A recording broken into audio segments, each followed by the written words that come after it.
Hey everyone! Today, we're diving into the heart of our gear. A smooth reel can be the difference between landing a trophy fish and losing one to a seized drag. I'm going to show you how to completely dismantle, clean, and service this reel to get it back to factory smooth condition. Let's get to the bench.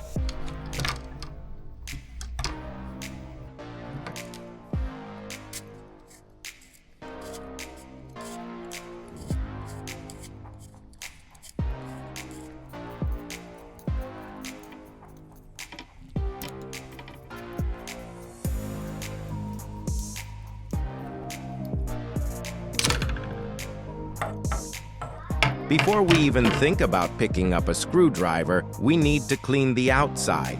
If there's salt or sand on the body, it'll fall straight into the gears the moment we open it up. The golden rule. First, tighten your drag knob all the way down. This seals the drag stack so water doesn't seep inside and ruin the washers. Give it a gentle rinse under the tap. You don't need high pressure, just enough to wash away the salt spray.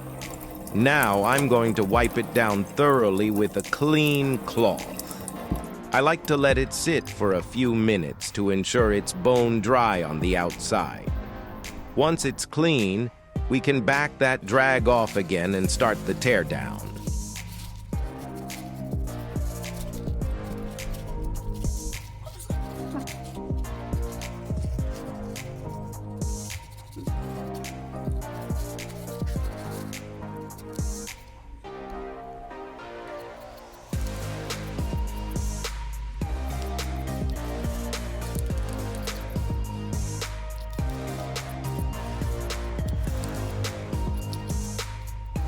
All right, we're clean and dry, so it's time for the surgical part. I'm going to start taking the internal parts off now. Please watch carefully from this point on. Reels are full of tiny shims, springs, and washers that look almost identical, but have to go back in a specific order. Now I'll back off the drag knob and take the spool off. Check for any old line trapped underneath.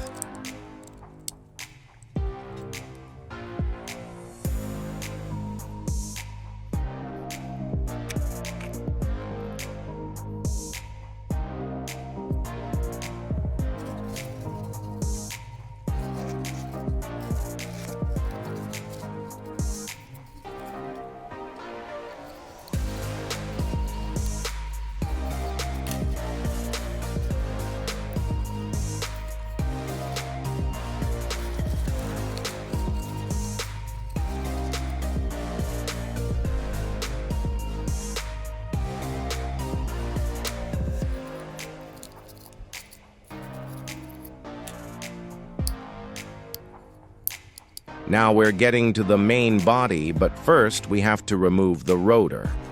Underneath the spool, you'll see this large nut holding the rotor in place. Stop right here and listen closely. On many reels, especially brands like Okuma, Daiwa, or Shimano, this nut is reverse threaded. That means instead of the usual lefty-loosey, you actually have to turn it clockwise to loosen it. If you try to force it counterclockwise, you will snap the main shaft or strip the soft brass threads. Always try a gentle turn clockwise first to see if it gives. Once that nut is off, the whole rotor assembly should slide straight up and off the shaft. Now that the rotor is off, we can see the area underneath it. This is a critical spot to clean. Even if the outside of your reel looks perfect, salt spray and sand often get sucked up under this cup while you're winding. Look at this surface here. You'll often see a ring of black, dirty grease, or even tiny salt crystals. I'm taking a clean, dry cloth or a Q-tip to wipe all this old debris away. You want this surface to be spotless before we expose the main bearing. If we don't wipe this now, as soon as we pull the pinion gear out, All that grit is going to fall right into your anti-reverse clutch or the main body. Watch this part carefully. I'm cleaning around the main shaft and the pinion gear sleeve. Be gentle. You don't want to push the dirt down into the bearing.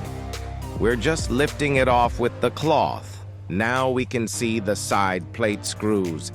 I'm taking these out one by one. Remember, these screws are often different lengths. Make sure you keep track of which screw came out of which hole so you don't puncture the gear housing when we put it back together.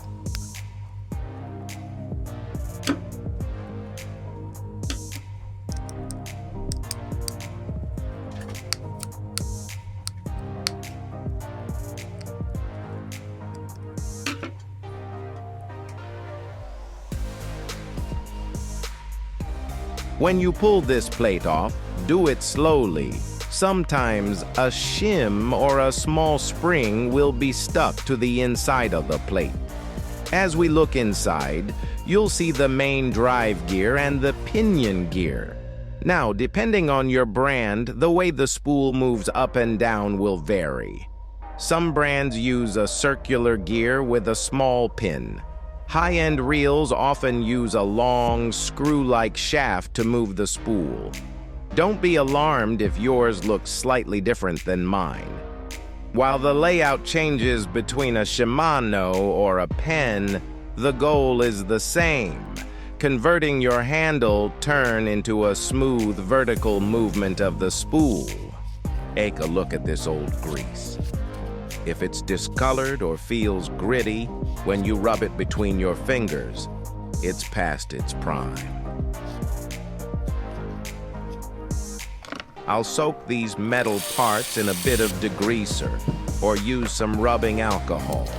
Using an old toothbrush and cotton butt is the best way to get into the valleys of the gear teeth.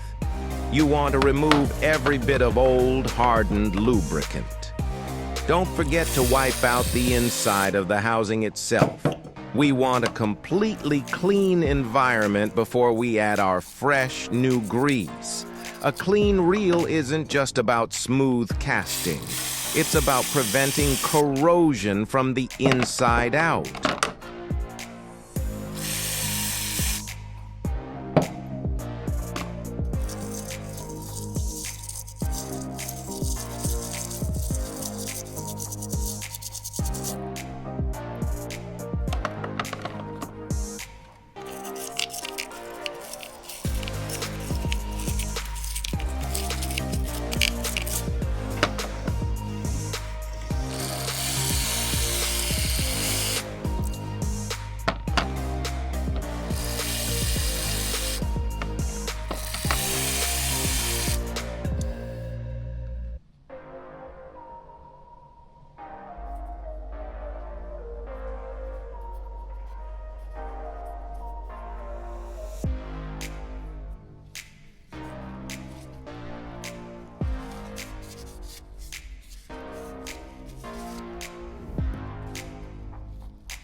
Now that every part is spotless, it's time to lubricate. There's a big difference between where we use grease and where we use oil. For the main drive gear and pinion gear, we use a dedicated marine-grade reel grease.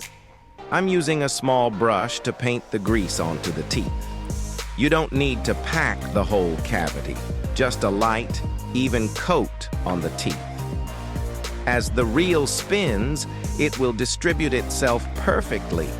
Never put heavy grease in your ball bearings. It will make them feel sticky. Instead, use 1 or 2 drops of high-speed reel oil. Spin the bearing with your finger to let the oil work its way into the races. A very light coat of oil or a tiny smear of grease here helps the spool move up and down smoothly without friction.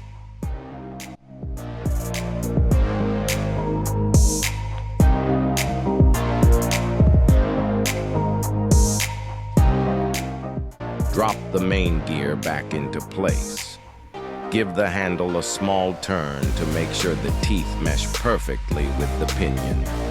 If it doesn't sit flat, don't force it. Just wiggle it until it clicks into place.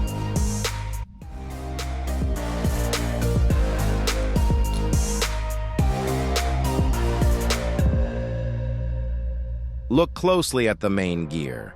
There are often paper-thin metal washers called shims.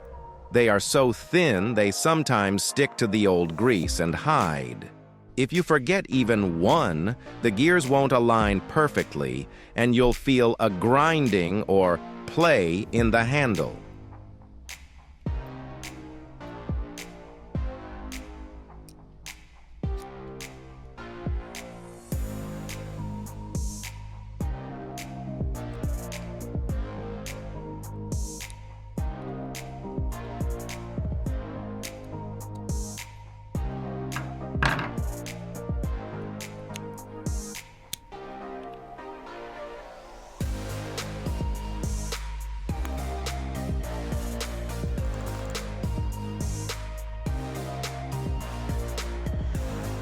Now we are ready to put the side plate back on. But I'm going to show you a little trick that the pros use to keep their reels lasting longer. Before I place the cover on, I'm taking a very small amount of grease on my finger and wiping a paper-thin layer along the mating surface. That's the lip where the side plate meets the main body. Why we do this? Think of this like a gasket. Even though the screws hold it tight, water can still seep through the tiny microscopic gaps. This thin layer of grease acts as a barrier, sealing out salt spray and moisture. Now I'll carefully align the plate and press it down. You might see a tiny bit of grease squeeze out the sides. That's perfect. It means we have a complete seal. Just wipe away the extra with a cloth once the screws are tight. When tightening, don't go full power on the first screw. Get them all started halfway, then tighten them down in a diagonal pattern. This ensures the plate sits perfectly level and the internal bearings stay aligned.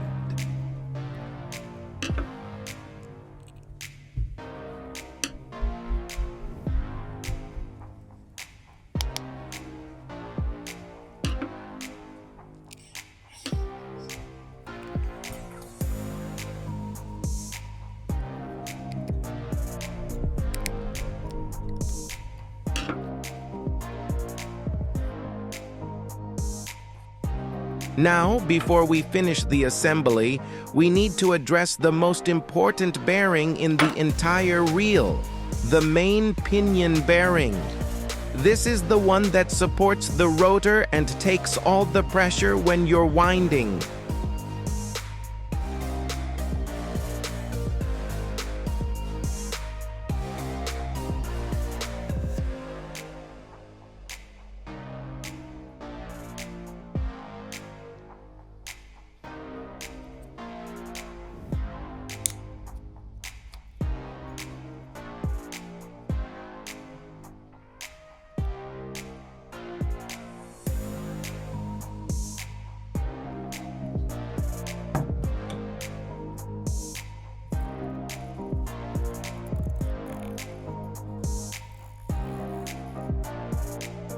When sliding the rotor back on, pay attention to the metal sleeve that goes into the one-way bearing.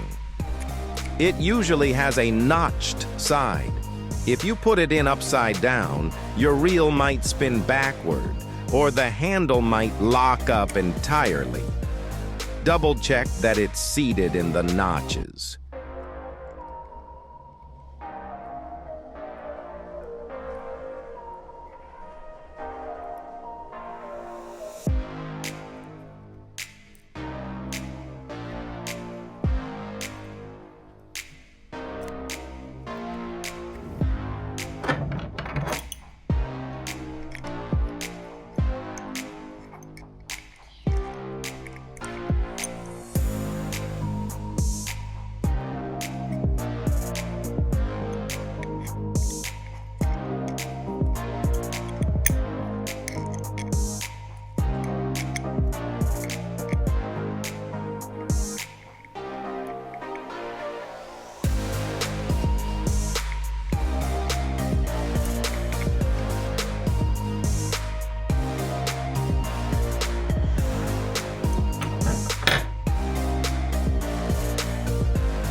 And there we have it. This reel is now cleaner, smoother, and better protected than the day it came out of the box. Proper maintenance doesn't just save you money. It gives you the confidence that your gear won't fail when that big fish finally hits. I really hope this step-by-step guide helps you get your own reels back in top shape. If you have any questions about the process or a specific brand of reel, drop a comment below. I do my best to answer every single one. If you found this useful, please hit that like button and subscribe to the channel. We have a lot more coming up, including boat tech upgrades, DIY workshop projects, and more how-to fixing videos to help you stay self-sufficient on and off the water. Thanks so much for watching. Keep your gear ready, and I'll see you in the next video.